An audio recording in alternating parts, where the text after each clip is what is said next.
I'm Marin Castillo, 29 freelance editor and the middle daughter no one ever talks about. The first time I saw it again, it was under glass. My childhood diary pink, glittery, with a puffy heart sticker still hanging on at the corner, sat open like some tragic artifact in the middle of my cousin's wedding display table, beside baby pictures, wedding invitations, and framed letters from loved ones. There it was. My 11-year-old handwriting looped and trembling, exposed for all to read. I stood in my navy dress just outside the reception tent, the late afternoon sun casting lace-like shadows through the canvas. The breeze rustled the fabric of the linen tablecloths, flicking at the edges of name cards and floral menus. Glasses clinked with polite laughter, and someone's heels clicked faintly against the polished wood floor as a string quartet played Vivaldi. I hadn't been invited to the bridal party table. My sister, Rachel, was already seated up front in soft pink satin, smiling for photos. My mother passed by me like I was just another guest. I reached toward the display instinctively, fingers brushing the glass. The page was turned to a particularly cruel day Mom said I was selfish again. I wanted her to braid my hair like she does Rachel's, but she said, "Why bother? No one's looking at you." I hope one day I disappear so they know what that feels like. There it was. My shame. My loneliness public now, curated for effect. Labeled the sensitive one's journal in a little handwritten tag like it was some family joke. I felt the blood rise behind my ears. A server passed behind me, his tray wobbling. "Ma'am," he said gently, shifting to avoid me. "If you could just step away from the table, this area's for guests of honor only." I blinked. "I am family." He tilted his head, uncertain. "Oh, sorry. I didn't know." He didn't know, because no one told him. No one ever told anyone about me. I backed away. My heels dug into the grass, and my breath turned shallow. My mouth tasted like metal. I'd flown from San Diego to be here, taken time off work, paid for my own dress, booked a hotel. I hadn't even RSVP'd yes until the last minute because I knew I wasn't going to be wanted. But I came anyway, because there was still some part of me that wanted to be seen. And now here I was, displayed in fragments. A joke, a memory no one asked me permission to share. If you've ever had your pain turned into someone else's punchline, if you've been the family ghost standing outside the photo frame, drop a comment or tell me where you're watching from. Hit like or subscribe if you've ever been erased so well it felt like your silence was planned. The room hushed. There was movement at the head of the tent. A hush of murmurs rippling backward. Then came the sound of a mic being tapped.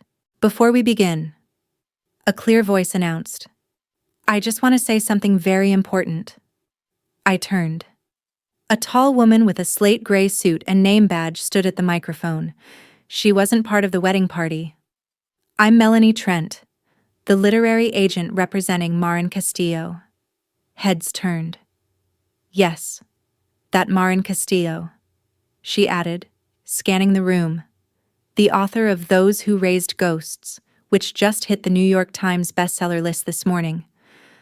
There was a ripple through the crowd. A few heads whipped toward the guest rows. People started murmuring. The spotlight shifted, but I was already walking forward. My knees felt soft, but I moved with a strange calm. I passed the bridal table. Rachel's mouth had opened slightly, fork frozen midair, and just like that everyone stopped laughing. The diary lay behind me, still under glass, but this time, I wasn't the punchline. I was the writer. The moment the words, "New York Times bestseller," left Melanie's mouth, something cracked in the air. It wasn't loud, not like breaking glass or thunder.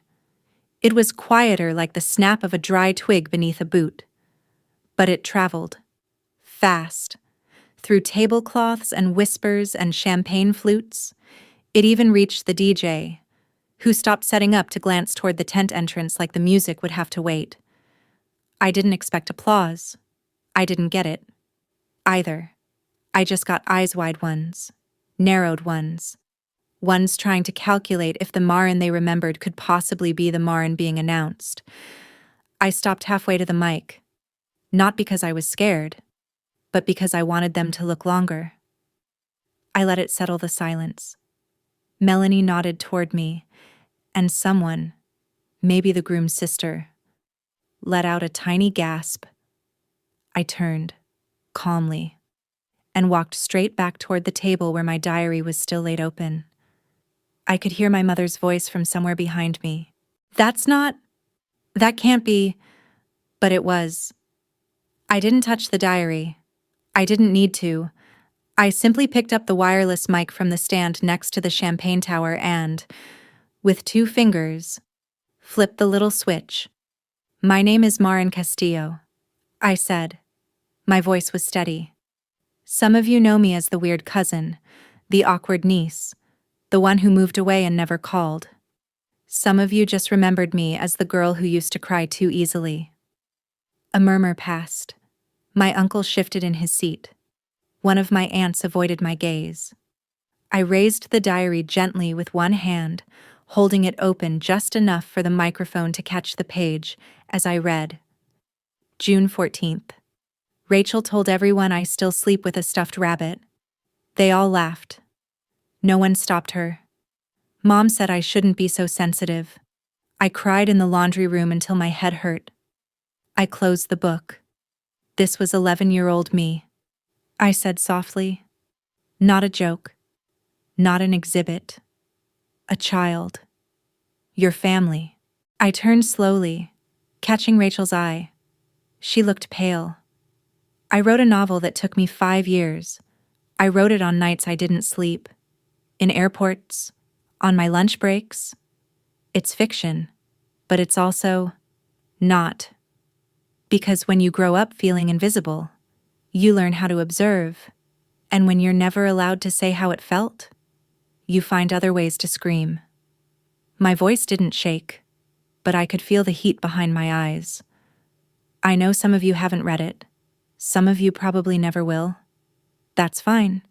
But if you ever wondered where the story came from, I tapped the cover of my diary. It started right here. The silence afterward was the loudest moment of my life. Then Melanie stepped forward and gently took the mic from my hand. "We're very proud of Marin. Her next book is already in development. Film rights are being discussed. But for today, she's not just an author. She's family." The crowd didn't clap. Not at first. But there was movement, a kind of ripple of reckoning.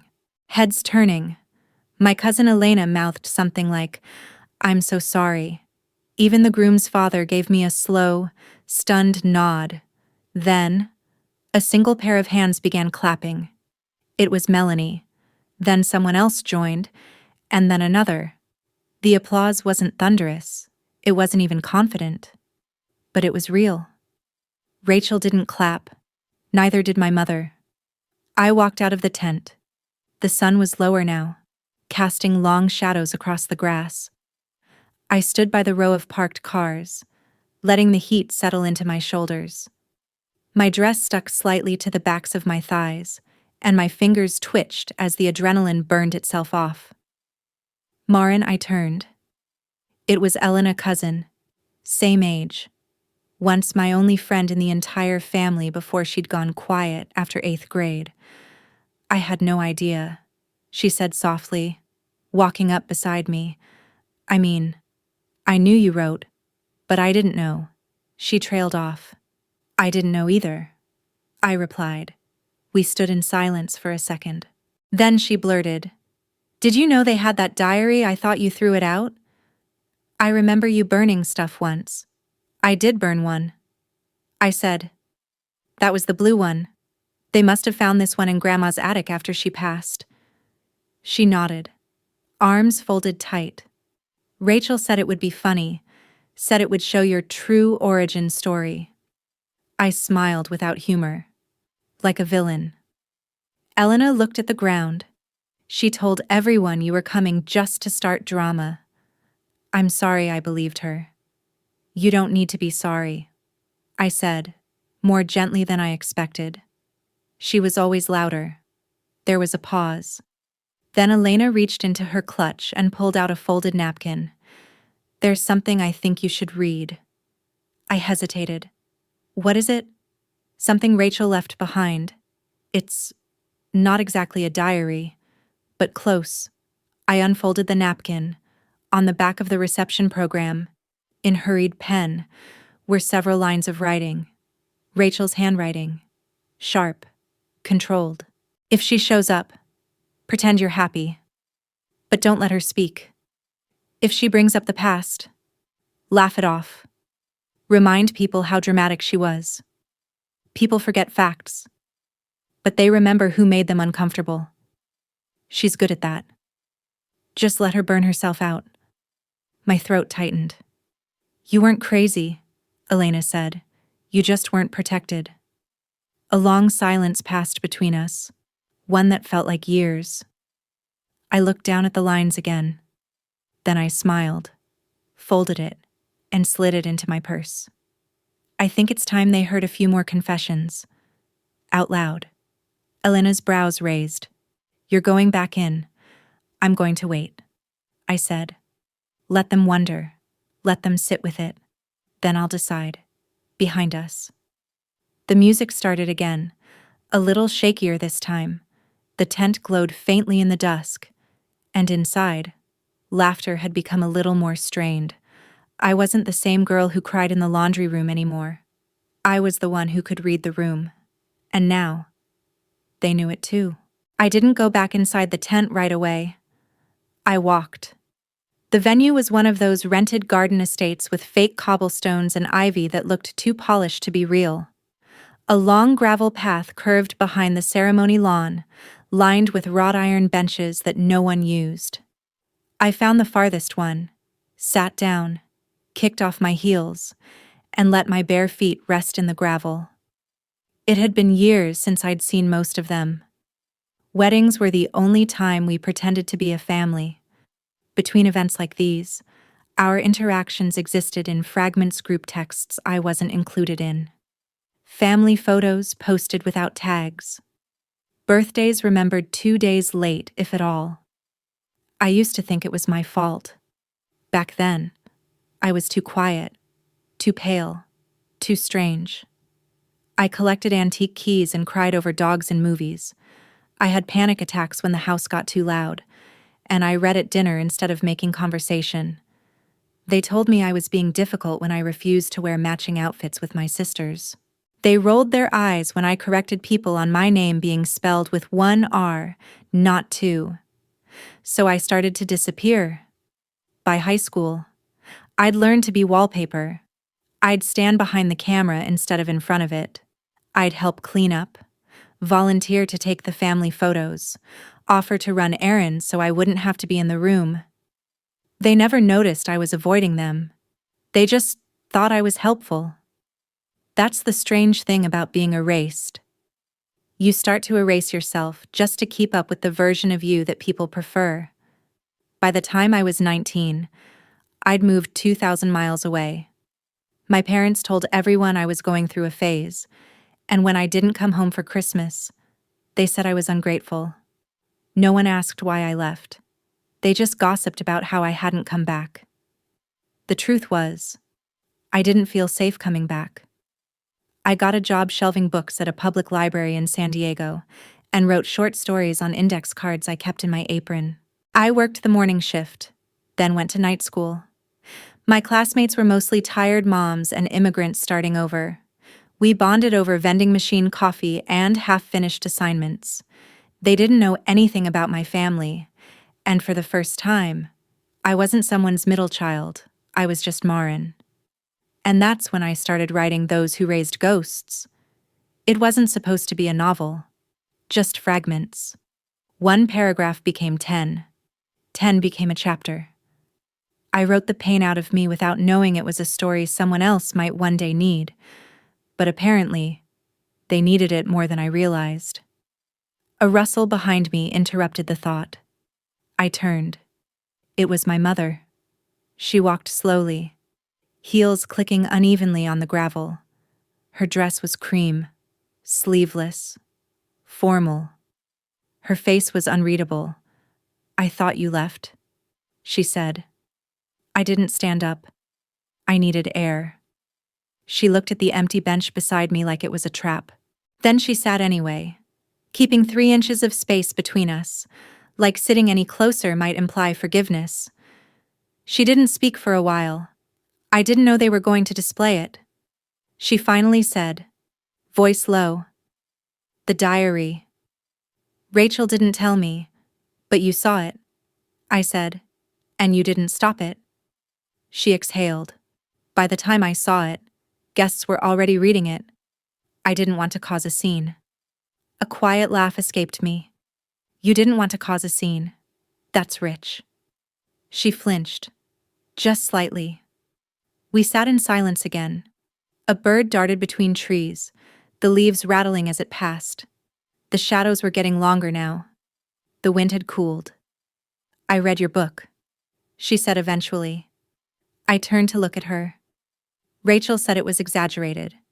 She added quickly, "But I could tell what was real." I didn't answer.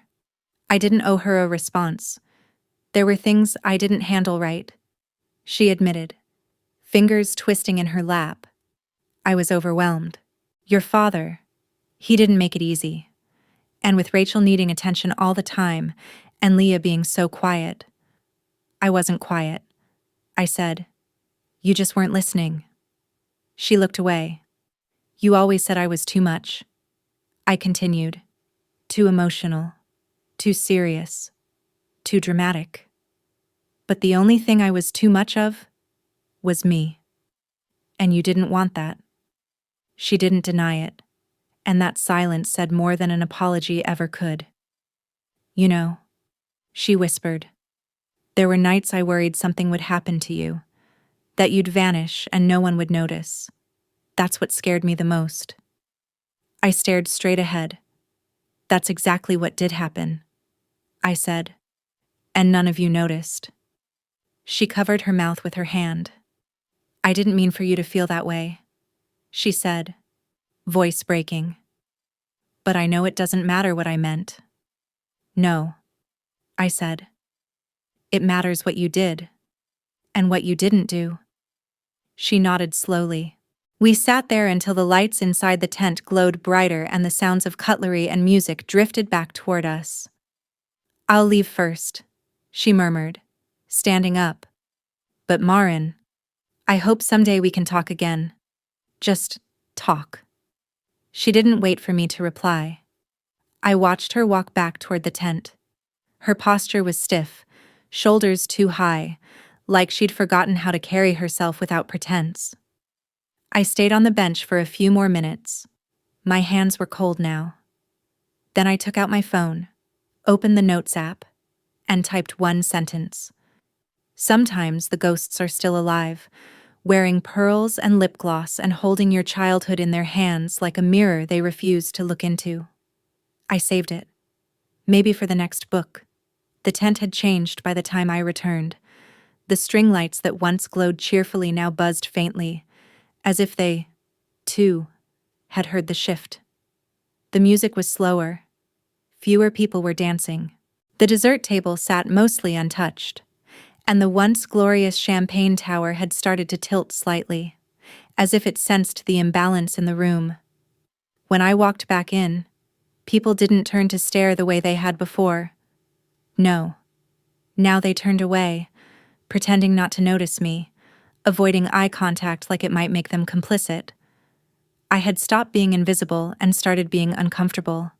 That was the role they assigned me now, and I was fine with that.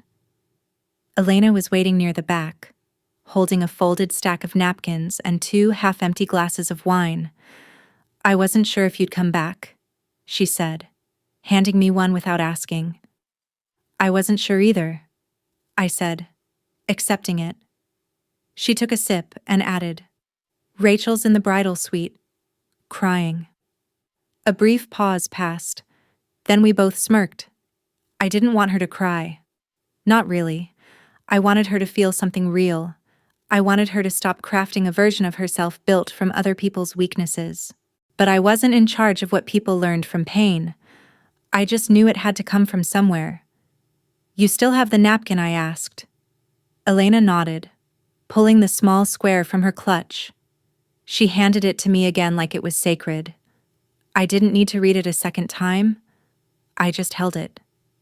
It felt strange to be carrying someone else's confession in the same hands that once trembled writing my own. I didn't go to the front. I didn't make another speech. I simply walked to the family memory table where my diary still sat like a museum relic and placed the folded napkin on top of it. No glass, no label, no tag saying, "Look how fragile." Just paper. Truth. One line laid beside another. A few guests noticed. Some whispered.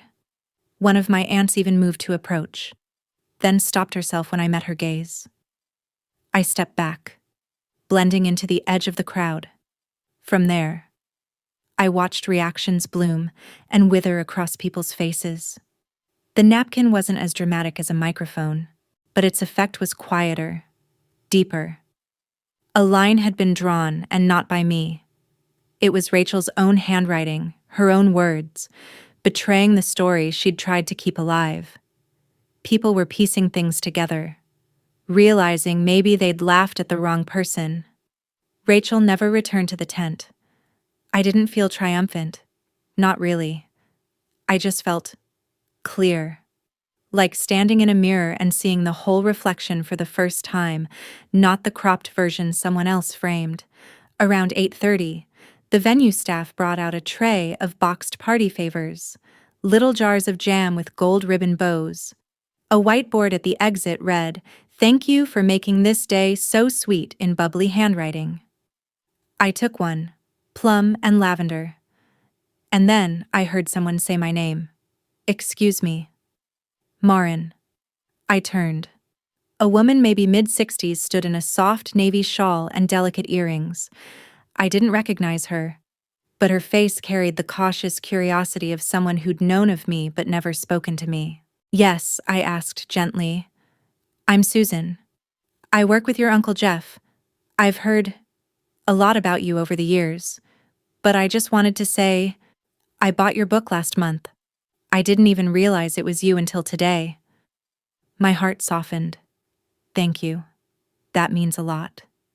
She paused, fidgeting with the strap of her purse. "I read it in 2 days. I couldn't put it down. And there was a scene, near the end, where the girl finds her old notebook buried in a suitcase, and she burns it." I nodded. I cried. She whispered, "Because I had one too. I never told anyone, and I always wondered if it meant anything." Her voice cracked. "Just a little." "It did," I said. "It does." She smiled through it. "You're brave, whether they say it or not." And with that, she was gone. I stood still for a while, letting that echo settle inside me like a pebble in water. Because here's the secret about telling the truth: the moment it leaves you, it stops belonging to just you. It becomes someone else's lifeline too. By the time the music started up again, I realized I hadn't eaten a single thing. I walked toward the buffet table, grabbed a small plate of cheese and fruit, and settled into a folding chair near the back with Elena. She pulled her legs up under her in a completely unladylike way and passed me a fork. We ate quietly. She broke the silence. "Did you always know you were going to be a writer?" "No," I said. "I just knew I had things I wasn't allowed to say." And eventually, the page was the only place that didn't interrupt me. She nodded slowly, chewing a piece of apple. "You know, when we were 12, you told me you wanted to be a lighthouse." I blinked. "What you said?" "I don't want to be a princess or a singer. I want to be a lighthouse. So when I'm alone, at least I can help people who are lost." I laughed, not bitterly, but like I was seeing myself through a window I forgot existed. I was so weird. "You were just lonely," she corrected, "and a little magical." The lights flickered slightly, and somewhere behind us, someone started singing off-key into the DJ's microphone. Drunk cousins. Probably. The spell was broken. The crowd returned to distraction. But I stayed in that small circle of peace. A chair, a plate, a quiet friend. A space where I wasn't on display. I was simply seen. The sky outside had turned the color of ink. One star had crept into the upper corner, barely visible through the veil of artificial light. I imagined that lighthouse again, the one I wanted to be. Maybe I hadn't become it in the way I imagined, but I had lit something. Even if just for a moment, even if only for someone like Susan, that was enough. I stayed at the venue longer than I thought I would. Part of me expected to bolt the moment dessert was served, but something kept me there. Not duty, not politeness. It was quieter than that. Like staying behind to hear the last few notes of a song that once made you cry, just to see if it still could. Most of the guests had drifted away by 10. Some took selfies near the fairy-lit trellis. Others wrapped their favors in napkins and slipped into waiting Ubers. The night air turned cooler, and someone handed out blankets near the fire pit. I didn't take one. I didn't need it. I'd never felt so strangely warm in my life. Elena and I stood near the parking lot, holding our heels, toes wiggling against the cool grass. Our laughter had softened into tired smiles, the kind you wear when the storm has passed, and the silence afterward tastes better than the apology that never came. That's when Rachel appeared. Not dramatically. No announcement. She walked alone from the main house, clutching her bouquet like it could anchor her to the day. Her makeup had faded. Her hair had wilted slightly at the sides. She looked like a woman who had spent most of her wedding evening crying into a bathroom towel.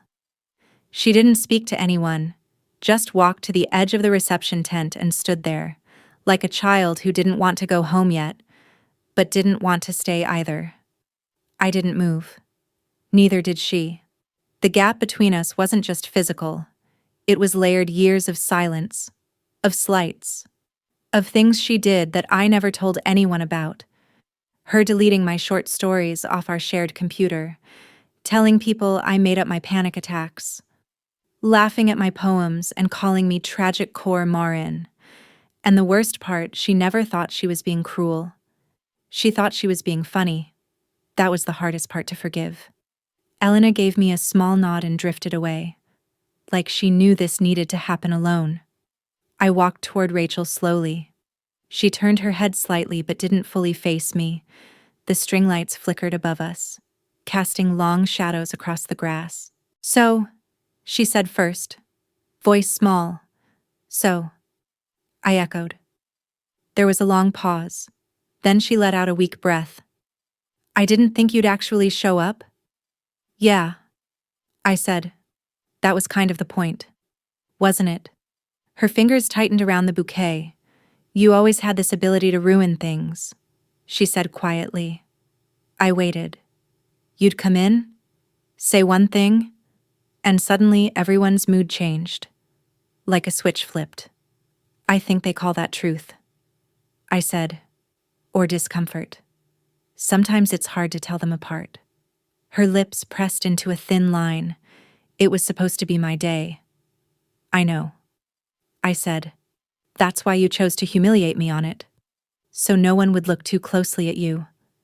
She finally turned to face me. "You don't understand," she said. "You were always the sad one, the one with all the feelings." It was easier to laugh than admit you were right. "I wasn't trying to be right," I said. "I was just trying to be heard." She looked down at the grass. Silent. "You don't have to like my book," I added. "You don't have to pretend to be proud, but you don't get to curate my pain and call it a joke." Rachel's mouth quivered. For a moment, I thought she might say something cruel again, some well-rehearsed line about how dramatic I still was. But instead, she said something I hadn't expected. I was jealous. That stopped me. She looked up, eyes glassy. I was always jealous of how deep you felt everything. I didn't know how. I still don't. People always told me I was put together, that I'd go far. But half the time I didn't even know who I was. And so you mocked who I was. I said. She nodded. Because you never needed a script. We stood there in the cold. I don't forgive you, I said gently. But I hear you. She wiped at her eyes quickly, trying to salvage some dignity. Fair. Then she did something unexpected. She handed me her bouquet. I stared at it. I don't want to take anything from your wedding, I said. It's not about that, she whispered. Just, maybe next time you write something. Remember this. I wasn't all bad. No, I said. You weren't. But you weren't innocent either. She smiled faintly. No one in our family is. I accepted the bouquet not as a truce, but as an ending. Congratulations. I said. Thanks, she whispered, then turned and walked slowly back toward the house. I stood alone for a while, the bouquet in my hand, unsure what to do with it. The flowers were heavy roses, baby's breath, eucalyptus stems, elegant, beautiful, unasked for, like most things in our family.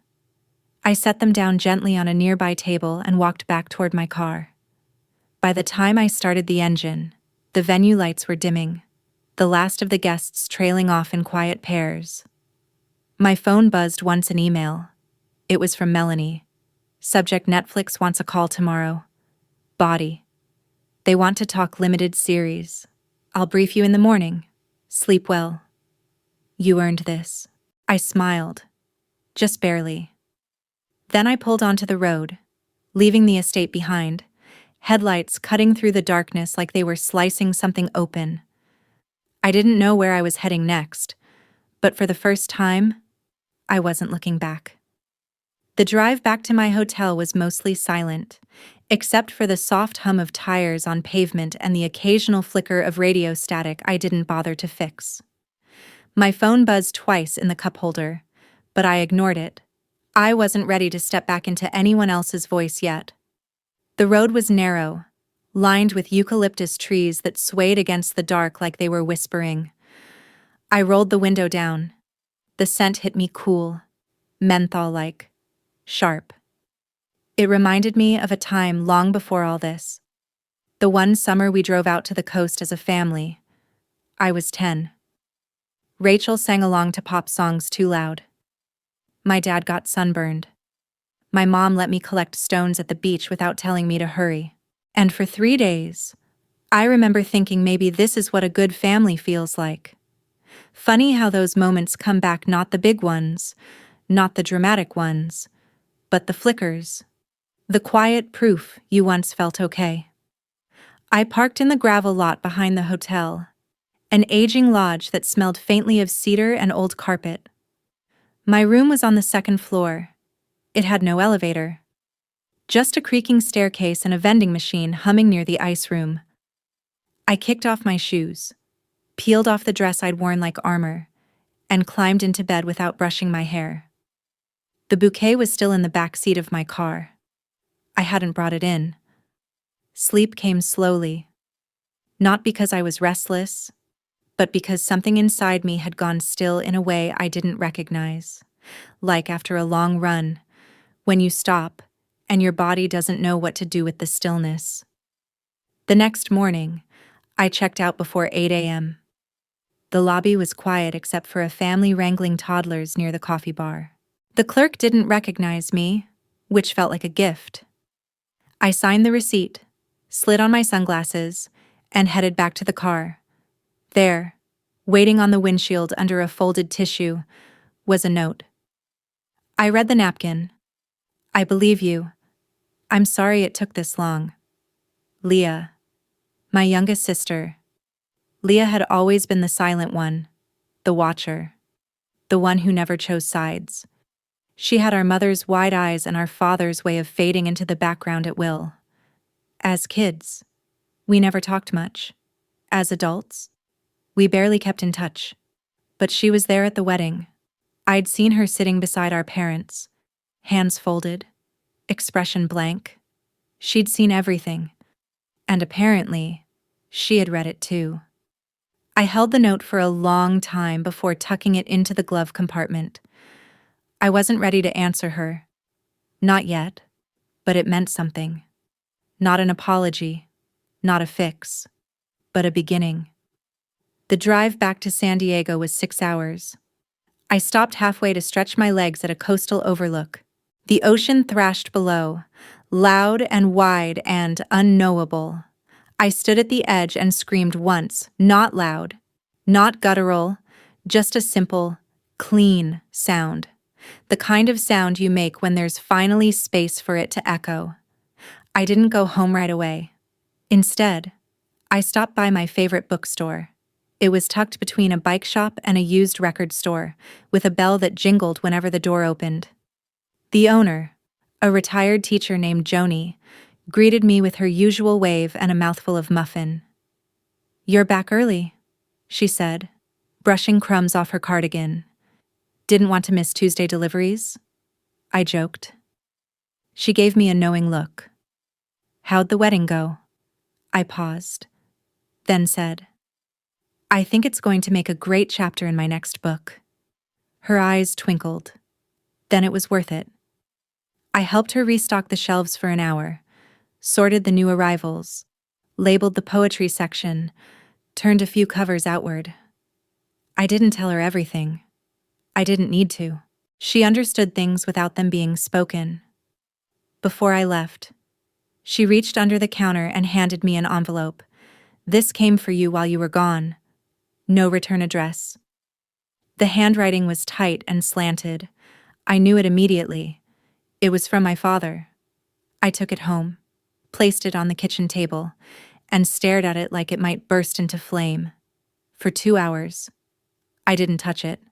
I did the dishes, watered the plants, sat in silence. Then I opened it. Inside was a single page. Lined paper. The ink was smudged near the bottom. "Marin, I saw your interview last week. You looked composed. I don't know what I expected. Maybe I thought you'd be angry. You weren't. You were calm. Measured. That scares me more than yelling ever would. I don't know how to be a father to the version of you that doesn't need anything from me anymore, but I wanted you to know I was wrong. About how I treated you. About what I said that day in the garage. I thought distance would make us forget. I realize now it just made me easier to replace. You don't have to write back. But if you ever do, I'll be here." "Dad," I folded it slowly. The words didn't feel redemptive. They felt real. Heavy. They didn't erase anything, but they landed. I placed the letter beside Leah's note.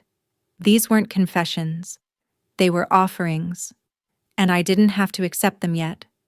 Just witness them. Later that evening, I sat on my balcony with a cup of tea, watching the fog roll over the hills. My phone buzzed. "Melanie, Netflix meeting confirmed for Thursday. They want to know if you'd consider writing the adaptation yourself. Big opportunity. No pressure." I stared at the message. It was surreal. How quiet the world was while everything I'd ever dreamed of clicked into place. I typed back, "Tell them yes. But I'm not writing a new version. I'm keeping the ghosts." She replied with a thumbs up emoji. I watched the sky darken. Somewhere in the distance, a wind chime clattered softly in the breeze, and for the first time in years, I didn't feel like a punchline or a whisper or a side character in someone else's story. I was the voice, the one they tried to silence, the one they put under glass. And I was still writing. Thursday morning came with a subtle tension in the air, like the hush before a curtain rises. I brewed my coffee slowly, as if each drip grounded me in the moment. My apartment was still the filtered sun slicing through the blinds, casting soft parallel lines across my living room floor. I watched the steam curl from my mug, remembering the days I used to write in that same quiet. Not for a publisher, not for a deadline, just to survive. At 10 o'clock sharp. I clicked the Zoom link Melanie had sent. She was already in the virtual waiting room, her face pixelated in perfect calm. "Ready for this?" she asked, adjusting her glasses. "I think so. Be yourself. That's what they want." The real voice behind the book. Then the Netflix execs appeared, two women, one man, all professional warmth and curated empathy. They had read the novel, twice. They said. They called it devastating and startlingly cinematic. They told me I had a gift for rendering silence. I didn't know what that meant. But I nodded, took the compliment, and said, "Thank you." Then came the pitch. Limited series. 6 episodes. Intimate. Psychological. They wanted my involvement not just in tone but in structure. They wanted my voice unfiltered, unpolished. "We think what makes your story powerful," one of them said, "isn't just what happened, but how you survived what happened. Your ability to narrate pain without self-pity, that's rare." I smiled politely but said nothing, because what they called rare was simply what had kept me alive. They asked if I had thoughts about casting. I said I hadn't considered it. They laughed. One of them joked, "Well, start imagining. People are going to want this role." When the call ended, Melanie stayed behind on the screen. "They're going to offer a big number," she said. "I can already tell. I'm not doing it for the number." I replied. She paused. "I know." I closed the laptop and let the silence back in. The rest of the day blurred by in small, normal ways. Emails, grocery runs, refolding the laundry I'd left in a basket too long. I checked Instagram and saw that Rachel had posted a photo from the wedding. It was of her and her husband cutting the cake. The caption said nothing about me. No mention of the diary. No tags. Just a perfect square frame of a perfect square moment. But in the corner of the photo, barely visible, was the corner of my diary display. Uncropped. Unavoidable. The ghosts still lingered. That night, I started outlining the series. I didn't start at the beginning. I started with the sound of a child breathing alone in a laundry room. The camera panning slowly over the seams of a worn stuffed rabbit, a voiceover that didn't explain itself. Just a whisper. They said I was too quiet to be real. The next day, I received an email from a local high school. An English teacher had reached out. She'd assigned my novel to her seniors, and they were holding a discussion series around it. She invited me to speak. "It's just a classroom," she wrote. "No press, no expectations. But they'd love to hear how you turn silence into pages." I agreed without hesitation. The following week, I stood at the front of a chalkboard that smelled like dust and memory, looking out at 23 teenagers in hoodies and chipped nail polish, their backpacks slouched beside their desks like sleeping animals. One girl raised her hand first. "Did anyone in your family read your book?" I nodded. "Yes." "Did they recognize themselves?" "Some did." "And what did they say?" I smiled. Most of them said nothing. Another hand went up. A boy this time. Tall. With nervous fingers. "Was it hard to write it all down?" "No," I said. "It was harder not to." That's when I noticed her in the back row. Hoodie up. Eyes fixed on her desk. She hadn't spoken, but after everyone else filed out, she stayed behind. I began gathering my notes, pretending not to watch her. When she stood, she walked slowly to the desk, then slipped a folded piece of paper beside my bag. She didn't say a word, just nodded and left. I waited until the room was empty. The note was scrawled in purple ink on lined paper. Thank you for saying the things I'm not allowed to. I'm not brave yet. But maybe I will be if I keep reading. I didn't cry. I just folded it carefully and placed it in the back of my notebook. That night, I sat on my balcony again.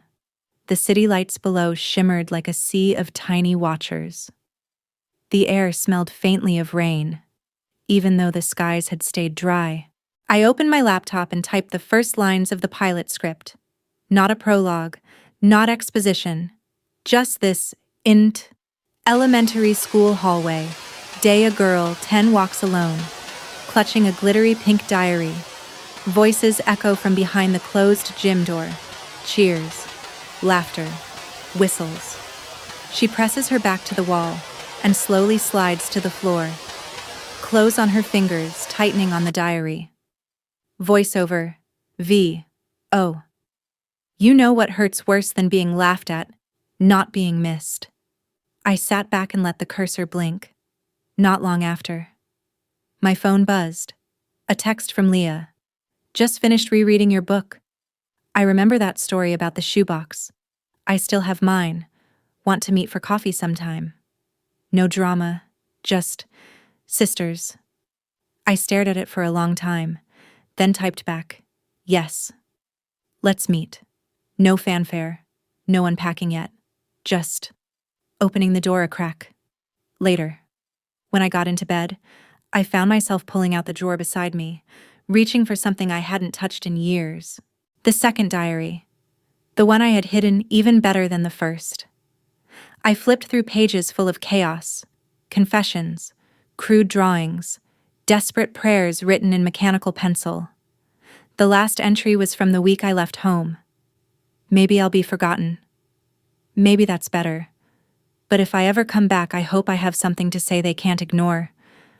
I closed it. And this time, I didn't cry. I just turned off the light and slept like I hadn't in years, knowing I'd already said it. And they had finally listened. 2 weeks after the Netflix call, I was walking through my neighborhood farmer's market, plastic tote bag slung over my shoulder, when someone tapped me lightly on the arm. Excuse me, the woman said, eyes wide, breath catching. Are you Marin Castillo? I nodded, surprised. She reached into her coat pocket and pulled out a wrinkled paperback copy of Those Who Raised Ghosts.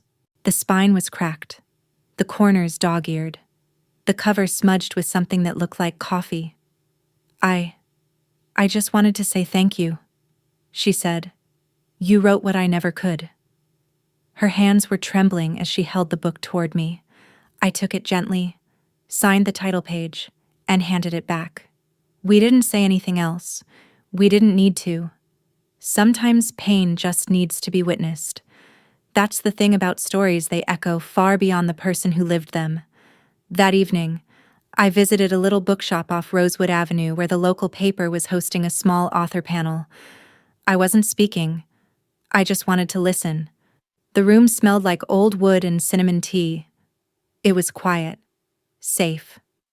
As I browsed the shelves before the event began, I caught sight of a small, cloth-bound notebook tucked between 2 biographies. It wasn't part of the store's inventory. Someone had clearly forgotten it. I pulled it out, opened the cover. Inside was a single note. For whoever finds this, write down the thing no one ever let you say, then leave it behind for someone else. Maybe that's how we heal. The rest of the pages were blank. I slipped it into my bag. Back home. I placed it beside my laptop. I wasn't sure what I'd write in it yet, but I knew I would. That Sunday, I met Leah for coffee. We chose a cafe halfway between our apartments, the kind with velvet chairs, exposed brick, and soft jazz humming in the background. I arrived early, ordered 2 herbal teas, and waited by the window. When Leah walked in, I barely recognized her. Not because she'd changed physically, but because she looked like someone who wasn't carrying the entire weight of our family's silence anymore. We hugged. Awkward at first, then tighter, then real. I almost didn't come, she admitted, sitting across from me. Same, I said. But I'm glad we did. She sipped her tea slowly, her eyes studying the steam. You know, she began, growing up, I always felt like I had to pick between you and Rachel, but I didn't. I just froze. And then the freezing became normal. I know, I said. I read your book 3 times. She whispered. The second time, I cried. The third time, I highlighted things. I smiled. That sounds like you. She reached into her coat pocket and pulled out a photo. It was of the 3 of us, Rachel, Leah, and me. We were kids, maybe 8, 9, 10. We sat on the back porch of Grandma's house, popsicles in hand, faces smudged, eyes laughing. In the photo, I was in the middle. We weren't always broken, she said. No, I agreed. Just ignored. And when you ignore something long enough, it learns to stay quiet. She slid the photo toward me. Keep it. You earned the middle. I looked at her. Really looked. There was no guilt in her eyes now. Just a kind of gentle honesty. An openness I didn't know we'd ever have between us. We talked for 2 hours. Not about the book. Not about the past. Just about now. What she was studying. The cat she'd adopted. The apartment she was painting soft green because it reminded her of sea glass. We didn't force the past into the conversation. It sat with us like a quiet relative still there, still shaping things, but no longer choking the air. When we finally stood to leave, Leah took my hand. I hope we can build something different, she said. You and me, we already are. I replied. That night, I placed the childhood photo into a frame on my bookshelf. It sat beside a stack of first edition copies of my novel and a framed print of the New York Times bestseller list where my name had appeared. All of them true. All of them earned. The next morning, Rachel texted me, saw the school discussion on YouTube. I don't agree with everything you said, but I'm listening now. That's something. Right. I didn't reply. Not because I didn't want to, but because some messages are meant to echo for a while before being answered. Later that week, Melanie sent me the draft contract. 6 episodes. Full creative control. A screenwriting credit with my name in bold. I signed it. Not out of revenge. Not for validation. But for the 10-year-old girl who wrote in a diary no one was ever supposed to read.